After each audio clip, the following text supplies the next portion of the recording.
જૂનાગઢ જિલ્લાના કેશોદમાં ખેડૂતો માટે અલગ અલગ વ્યવસ્થાના ભાગરૂપે સોયાબીન, મગફળી, અડદ અને મગ જેવી ખરીદી સરકાર દ્વારા ટેકાના ભાવે શરૂ કરવામાં આવી છે। ત્યારે લેનાર ખરીદી કેન્દ્ર નંબર 8 પર ખરીદ એજન્સી કેશવ કૃષિ જૂથ સેવા સહકારી મંડળી અને રાજ્ય ખરીદ agency Indi agro consortium producer limited દ્વારા હાલ જે ટકાવારી પ્રમાણે સોયાબીન લેવામાં આવી રહેલ છે તેમાં ખેડૂતોના સેમ્પલ કરાવ્યા બાદ પણ આવ્યા પછી રિજેક્ટ કરવાની ફરિયાદો વહેતી થઈ છે।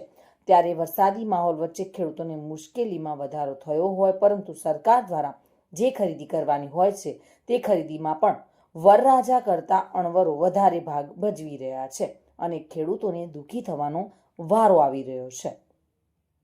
ગામ માણેકવાડા અને હું અહીંથી 32 કિલો 32 કટ્ટા ભરીને આવ્યો, બરાબર। કાલે હું સેમ્પલ અહીં બતાવ્યું હતું, બરાબર। એને કીધું કે ભરી આવો, બરાબર છે।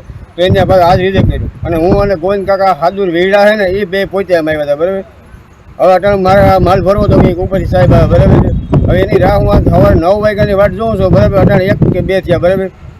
એ વાત કરે હા, અમારો માલ રિજેક્ટ કરેલ છે, બરાબર। એ કે આમાં ધૂળ છે અને ધૂળ છે હોત, બરાબર। અને આ ધૂળમાં થાય છે બેન, બરાબર છે। ઓળે વરસાદ થયો, હવે એને એમ કીધું કે હવે ભરી લો, માલ ભરી લેવાનું, બીજું શું આપણે કરવાનું। સેમ્પલ લઈને કાલે સેમ્પલમાં ત્યારે ધૂળ નહોતી? હા, એમાં હતી, અડધું બાસ્કુ લઈને આવ્યો હતો, એમ કીધું અને મારે ભેગા જામીને છે, તો અત્યારે કેમ ના પાડે? હવે એ બેન કેમ ખબર પડે આપણને। હું મને કે હોલ 32 કટ્ટા ભરીને આવ્યો, રિક્ષા। મધુરાવલિયા સાથે bureau report, today Gujarati news.